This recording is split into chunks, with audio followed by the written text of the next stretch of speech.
have some of that in between ready. the series, but I'm also ready to get the next game in this series underway because what is happening? I don't really know. I'm gonna be honest. I do know. Like in my head, it's Even in Death is finally holding again more than just moments of the great decision making and kind of play that they can show at times. A lot of it's coming down to the draft. I feel like this is a bit of No Tomorrow, which finally somebody has found kind of like the weaknesses, specifically when looking at some of the drafting choices that they make and a bit of the limited overlap. Specifically, I feel like with Equinox on some of those heroes, and I didn't think Even in Death would be the team to push that kind of weakness of No Tomorrow. I'm glad somebody's doing it, but it does really mix up. If Even in Death wins this game, it makes it so much more important here. The next series that we see for No Tomorrow to be able to play against Roll20, it's almost a must-win at that point if they want to go to Western Clash. Yeah, it gets hairy. It gets a little weird. It gets strange, but it also would potentially mean that Roll20 is still in as well. So Roll20 right now should be cheering for Even in Death. Even in Death fanboys right there, number one fan. All right, we've got the battleground, and it's a strange one, my friends. One we don't often see, and when we do see it, it's from Tempo Storm, but now Even in Death, picking Warhead Junction. Oh my goodness. Again, a major transition, and it's an Illidan map, one that I expect them to try and focus some, abuse the fact that they have the Illidan factor over No Tomorrow.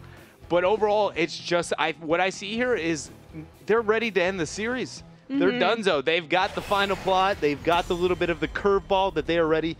They can get the for sure win, and they want to take out No Tomorrow 3-0.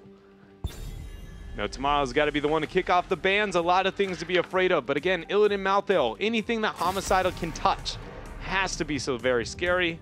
And they go with the Illidan.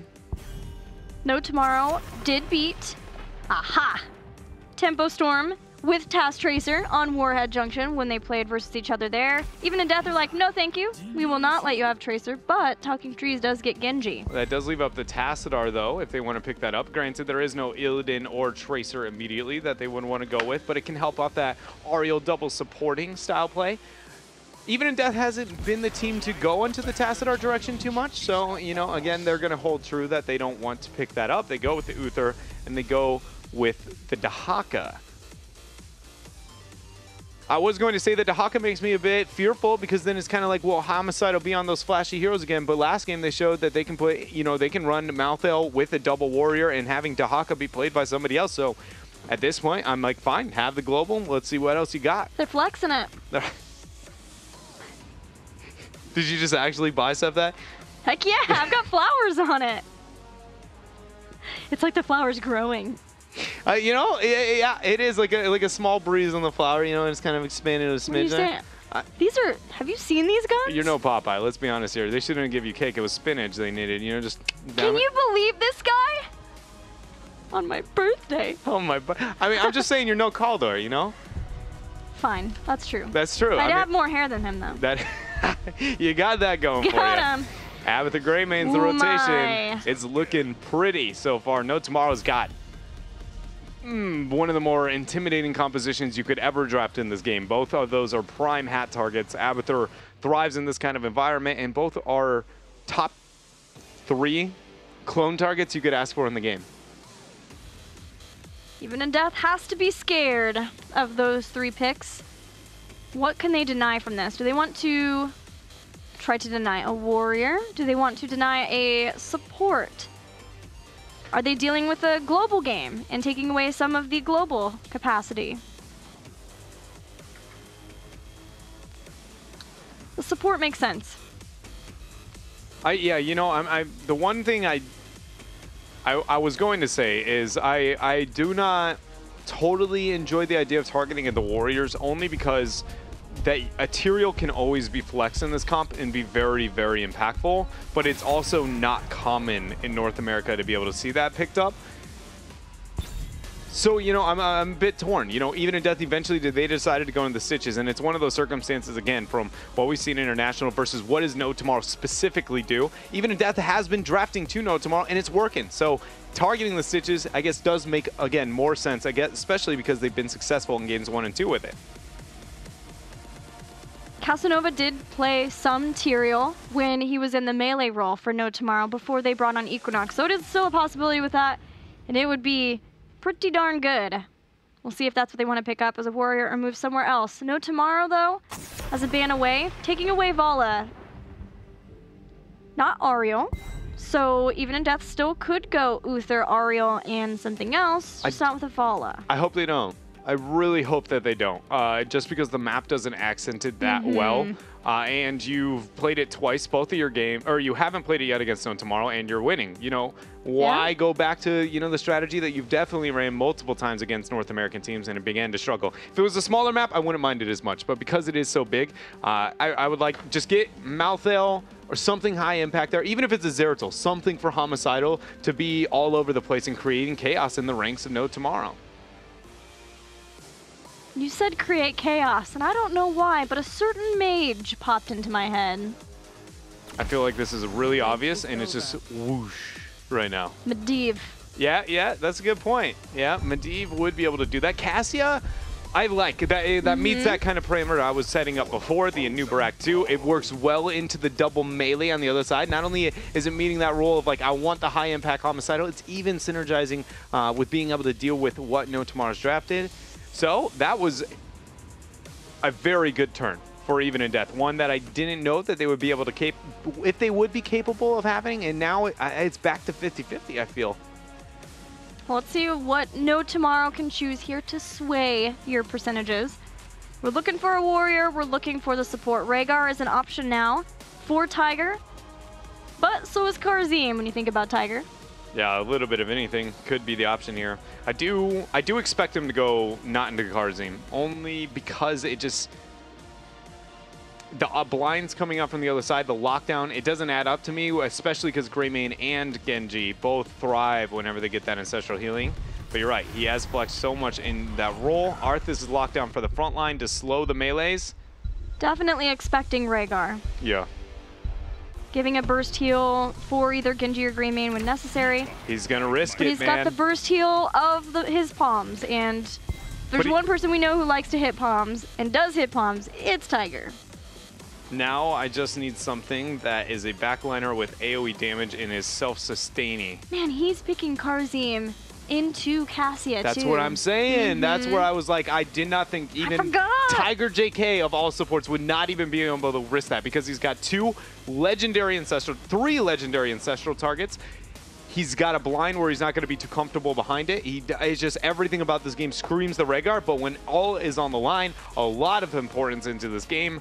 No Tomorrow is going to go back to what they know best, and it's Karzim for Tiger. Even yesterday, Tempo Storm drafted Lili for blinds against a Karzim too, and it worked out for Tempo. They ended up winning the series.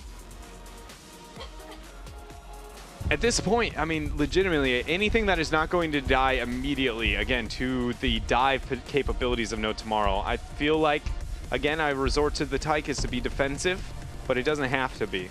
Where they go. They're going to go with the double supporting and go and commit to the Brightwing. I was a bit hesitant to suggest that, just because Even in Death does commit to it a lot, and it's a double-edged sword here. The Brightwing survivability conundrum is now going to be Brightwing will be probably one of the highest impact heroes in this game, or will be one of the lowest impact heroes, because there are so stinking many melees on the opposite side. That is where Brightwing is going to have an absolute heyday. None of them have the hard CC that can stop her from getting Emerald Wind and teleporting. So you'd immediately go like, wow, you are going to ruin the opponents. But they also have extremely high damage, like really, really high. One Greymane, like cursed bullet into a Genji Shuriken combo. Like, I mean, you are going to essentially 100 to 0 her before she can Emerald Wind. So this is like a lot of pressure now to whoever's going to be playing the Brightwing. And that was why I didn't want to suggest it. It's just, yes, this is Even in Death play style, but is it going to be able to survive and hold its own? Looking at it, I think it will. I want to say that it will. But we're going to have Frozen X on the Brightwing because we do have the double support. And it's just, I don't know, Emerald Winds are going to be amazing, or again, so lackluster whenever you see this many melees. Yeah, they've got to be on point. We've seen them being Even in Death struggle a little bit with their Brightwing, mainly in that they've lost her when she is laning. But the good thing for Even in Death is they're pretty quick on the uptake of realizing when they're going to lose her and try to make something happen with it. And this is a battleground where you can do that because it's so large. If you've got everyone else somewhere else, you can push in and take some structures down, open up a way for you to get more damage with a boss or with some nukes later on. We're ready for this game. It's a scary one for No Tomorrow. They are down 2 games versus Even in Death. Let's see if they can bring it back. No room for error for No Tomorrow, but Even in Death has a lot of things, risks they can take. And they've done so a little bit. Lutano, in fact, is going to be on the Cassia. So instead, not going to rotate Homicidal onto possibly that hero. It makes sense considering they committed to that double support, but again, I wanted to see that. Again, Homicidal and those heroes is when they thrived in games 1 and 2. Was hoping to see it for game 3. And meanwhile, in No Tomorrow, Trees on Genji is a place where they have thrived in the past. Yeah, his Genji is probably, I'd be willing to say, I think, top 3 that we have here in NA. He really does, always has a huge impact here for the team. My eyes are on Tiger. We talked about it, probably, I mean, for me, very much the best Karzim we have in North America.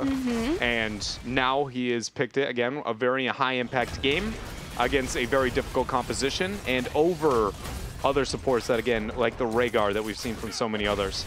Blinds from Cassia will be an issue for him. Polymorphs potentially at a time when he would like to be hitting a Divine Palm or a Radiant Dash out. With so many melee. The Emerald Winds splitting apart too, potentially pushing away Karzim in a way that he can't get in for a save either. He's got his work cut out for him. But No Tomorrow are starting off with trying to get some siege damage done. Even in Death are doing the same in the bottom. And there it is, Talking Trees on his Genji. 4-2 in the record, but a 14 KDA. My goodness, Talking Trees. No Tomorrow has moved up to the 4, Even in Death. Looking at what they've got done here in the bottom half, they are quite a pretty significant amount behind that of No Tomorrow. This trade is one of those situations where it's a bit of a double edge just because No Tomorrow is going even with that of Even in Death, and again, with the Abathur composition, you expect to fall behind, so you'd be like, No Tomorrow's pulling ahead, but also they're losing structure, so Abathur can't move out and get that experience in the later stages of the game. It's a bit, again, it's kind of, you normally would say this is the advantage, but it really isn't because Abathur can't do as much whenever the map is open. Cassia does more damage to blinded targets, and you can't do that to a fort, so it takes a while to take down a fort there. Yeah, no longer having the splash damage over into structures essentially made her race potential from I'm #1 to I'm just another hero, really. Double nuke phase has started, the first warhead phase. Brightwing's going to be able to get that for free in the bottom, and that's where the double global of Even in Death does come in handy. Abathur is soaking up in the bottom lane. Brightwing's going to teleport in. Tiger got interrupted. 3-man Howling Blast there from Casanova, but the drag, there's the knockup. The stuns are there. Is the supporting there? It is not. Tiger unable to move in to the death ball of Even in Death. And another kill, another nuke, and another early game lead in this series. Even in Death looks nearly just unstoppable. No Tomorrow has to find an answer. Even in Death are using these nukes to open up front walls. We'll see where they want to use the second one, if they're going to save it for potentially another lane, for a boss fight somewhere. But opening up the walls means that Abathur's a little less safe, a little more worried to push out and to try to soak in different lanes. And with the fort already being gone in the bottom lane, finally, Even in Death taking that out just before the nuke phase. It does limit places for Abathur to feel safe in soaking with his body. Yeah, did we touch up on House Hammer, the Lightbringer here? Because nope. that is a talent that I'm not going to say it hasn't happened, because it very much has. Specifically, Kenmo, when he was playing on Naventic on Infernal Shrines, would take this talent after the rework. It's just essentially getting your basic attacks in. Once you manage to do so, your auto attacks will reset the cooldown, much like Hardened Focus, or excuse me, Battle Momentum used to for things, but it's only with this Hammer of Justice. So if we see how being able to get a couple auto attacks, we can expect that CC lockdown to be improved, and with so many melees on the other side, it makes sense. It does, and that talent was actually recently buffed a long time, or in the same patch where Benediction was nerfed and the cooldown was increased there. So that increases the cooldown reduction just a little bit more off of the basic attacks, and it will help out a lot versus the so many melee composition of No Tomorrow, both in trying to slow them down, but also in having places for easy people to attack with your basic attacks. So as we see, as I would say norm for North American Warhead Junction, one team prioritizing the top half, the other prioritizing bottom. Even in Death has made it all the way up to the keep, but No Tomorrow hasn't done so with top, but they got the boss pushing up there instead. Casanova has the Abathur hat, questioning if he wants to move in, but they're going to force this, even being down a member. Homicidal now has got the stock in. The Mule wailing away there onto the keep. Nobody has the range to get back there and kill it, Gilly, because they're all melees.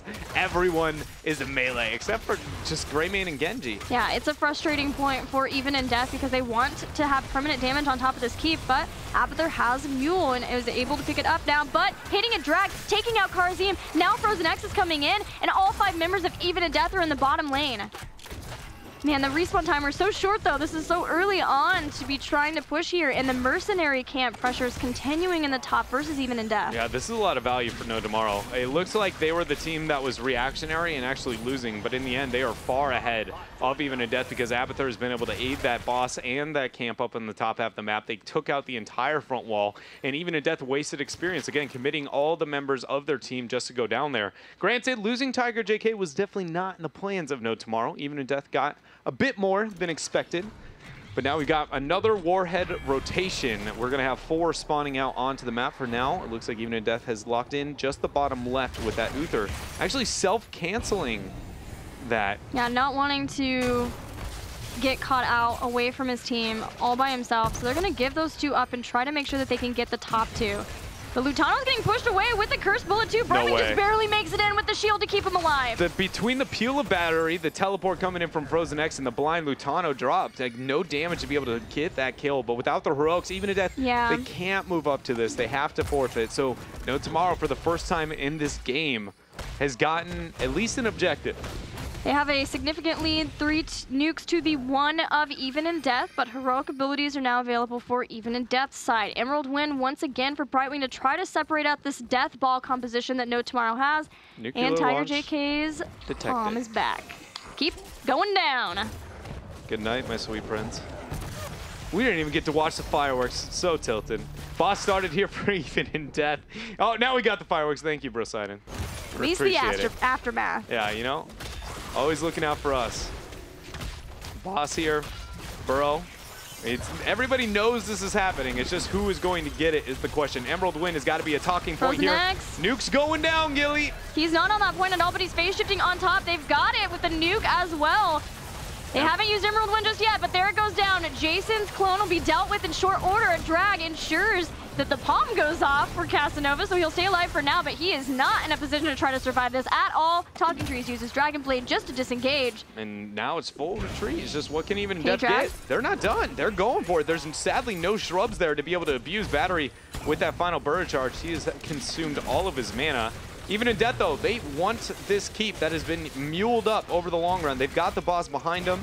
7.5 minutes in, it looks like they'll be able to pick it up and restore the balance of structures, but No Tomorrow can fight back, move past this boss afterwards, and look to force this fight pretty easily. Let us know who you think is going to win this game. If it's Even in Death, they'll win the series, their first series of all of HGC, and they are in a prime position to do so, being able to take down their own keep, get some catapult pressure going. No Tomorrow are hoping to continue this fight. It is Hao who's going to hang out there and be the sacrifice for Even in Death so that the rest of the team can get away. Yeah, but that's another case where No Tomorrow wasn't necessarily forcing that chase like they did the last couple of times. A bit, I guess, scared is the way I'm going to word this here for No Tomorrow. Not nearly as confident in their decision-making and their rotation, because this is a team that we talk about. They're known to always be making something happen on the map, but think back to the series. How many did it feel like they were, in fact, not reacting to what Even in Death was doing? And until I feel like they gain control of the steering wheel once more, this is just the Even in Death show. Yeah, whether it is an off day for No Tomorrow or that their momentum has been put the brake pedal on from Even in Death, something does seem to be slowing No Tomorrow down. It may just simply be getting a win in the game after game number 1, which is such a change, but this might be the start. No Tomorrow, if they could win this fight, they would already be in such a great spot because that keep is down. They're keeping their eyes on it. Even in Death has huge advantages in chokeholds like that, though. Homicidal received way too much pressure. Brightwing. She's coming in. They're going to get on the point. Battery wants to come back in. Lutano is fairly low in health. They've got the stun hit down on top. There is the Brightwing with the Emerald win. Jason's being separated out. Talking Trees is going to get away. No Tomorrow steal the camp, but don't get much more. They're going to try and pursue a little bit further here. Casanova can get a Howling Blast. Frozen X, no!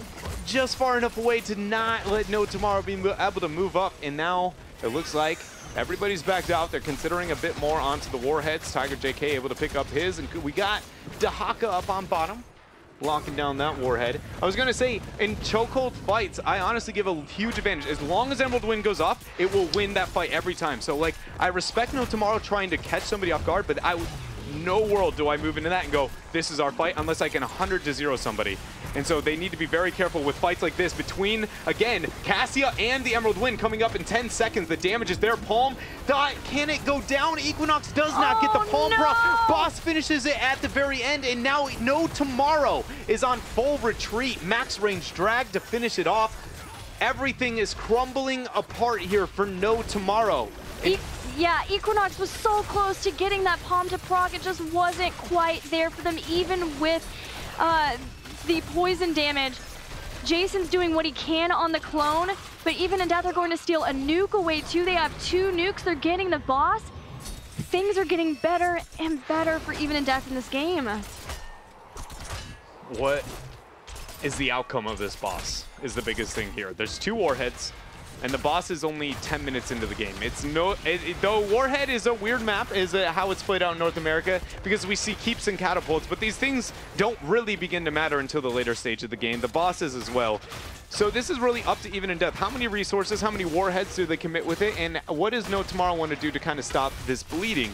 Are they all going to overreact and commit to defend up on the top keep? For now, they're trying to get picks through mid.